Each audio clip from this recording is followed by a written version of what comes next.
Hi అండి, నమస్తే. Welcome to my channel smart Neetu blogs. మరో మంచి వీడియోతో మీ అందరి ముందుకి అయితే వచ్చేసాను.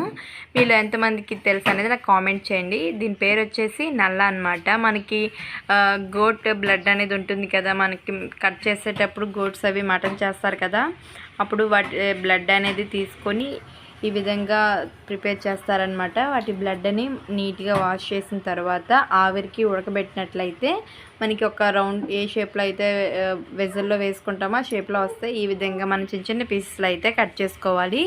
చాలా టేస్ట్గా ఉంటుందండి అండ్ చాలా హెల్తీగా కూడా ఉంటుంది. ఎవరైనా నచ్చలేని వాళ్ళు ఈ విధంగా ట్రై చేసి చూడండి, చాలా ఇష్టపడి తింటారు. మరి ఇంకెందుకు ఆలస్యం, ప్రిపరేషన్లోకి అయితే వెళ్ళిపోదాం. ఒక ప్యాన్లో ఒక 3 టేబుల్ స్పూన్స్ ఆయిల్ అనేది యాడ్ చేసుకోవాలి.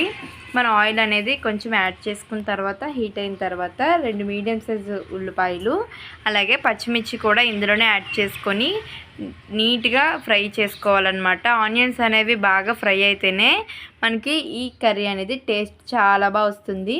ఒక్కసారి నేను చెప్పే విధంగా ట్రై చేయండి, చాలా బాగుంటుంది. మీరు మళ్ళీ మళ్ళీ తింటారు. ఇష్టం లేదన్న వాళ్ళు కూడా చాలా ఇష్టంగా తింటారనమాట, అంత టేస్ట్గా అయితే ఉంటుంది.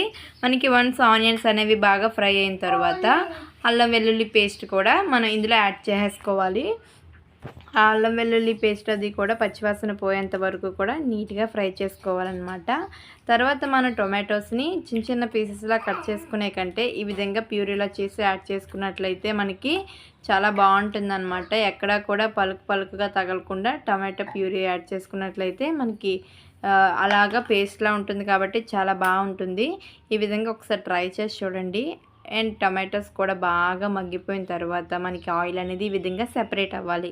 ఈ విధంగా సెపరేట్ అయిన తర్వాత మనకి మనం ముందుగా కట్ చేసి పెట్టుకున్నాం కదా, అదైతే మాత్రం ఇందులో యాడ్ చేసుకోవాలి. వన్స్ ఇది ఆయిల్లో వేసిన తర్వాత ఇంకొంచెం గట్టి పడుతుంది అనమాట. మనం ఎలాంటి వాటర్ అనేది కూడా వేయకుండా ఇదే మసాలాస్లోని నీట్గా ఫ్రై చేసుకున్నట్లయితే దాని టేస్ట్ వేరే లెవెల్లో ఉంటుంది. ఒక్కసారి ఈ విధంగా ట్రై చేయండి. నాకైతే ఫస్ట్ టైం అయితే నేను తిన్నాను అనమాట. అస్సలు ఇష్టమైతే ఉండదు, ఇది ఎవరైనా తింటారా అనిపించేది. బట్ వన్స్ ఈ విధంగా చేసిన తర్వాత నేను తిన్నాను, అబ్బా ఎంత బాగుందంటే చాలా బాగా నచ్చిందనమాట. నెక్స్ట్ మనకి మూత పెట్టేసి కాసేపు అలా ఉంచేసినట్లయితే మీడియం ఫ్లేమ్లో మనకి ఆయిల్లో అనేది కొంచెం బాగా ఫ్రై అవుతుంది. చూసారా, ఆయిల్ అనేది సైడ్స్కి బాగా సెపరేట్ అయింది. అండ్ నెక్స్ట్ మనం ఎలా పడితే అలా కలిపినట్లయితే ముక్కలు అనేవి విరిగిపోతూ ఉంటాయండి. స్లోగా కలుపుకోవాలన్నమాట ఎడ్జెస్ నుంచి. ఈ విధంగా నీట్గా కలుపుకున్న తర్వాత మనము ఇందులోనే 1/2 టీ స్పూన్ పసుపు అనేది యాడ్ చేసుకోవాలి. 2 టేబుల్ స్పూన్స్ అనేది కారం, మనకి రుచికి తగ్గ కారం అయితే యాడ్ చేసుకుంటే సరిపోతుంది. సాల్ట్ అనేది ఆనియన్స్ అవి మగ్గడం కోసమని యాడ్ చేసుకున్నాం కాబట్టి సాల్ట్ అనేది మనం చూసి యాడ్ చేసుకోవాలన్నమాట. ఇంకా మనం ఇవి యాడ్ చేసుకున్నాం కాబట్టి కారం, పసుపు ఇవన్నీ కూడా మనకి ఎక్కడ కూడా పచ్చి స్మెల్ రాకుండా మొత్తం అంతా కూడా కలిసేలాగా నీట్గా కలుపుకోవాలన్నమాట. కలిపేటప్పుడు చెప్తున్నాను కదా, సైడ్స్ నుంచి కలుపుకోవాలి. ఎలా పడితే అలా కలిపినట్లయితే ముక్కలు విరిగిపోతూ ఉంటాయి అన్నమాట. మనం ఒక 2 మినిట్స్ అనేవి మీడియం ఫ్లేమ్లో పెట్టేసి మూత పెట్టినట్లయితే మనకి కొంచెం కారం, పసుపు యాడ్ చేసాం కాబట్టి నీట్గా కర్రీకి అయితే బాగా పడుతుంది అనమాట. చూసారా, ఆయిల్ అనేది సైడ్స్ నుంచి బాగా సెపరేట్ అవుతుంది. ఎక్కువ టైం కూడా అస్సలు పట్టదండి, చాలా సింపుల్గా ప్రిపేర్ చేసుకోవచ్చు అండ్ అంతే టేస్ట్గా ఉంటుంది.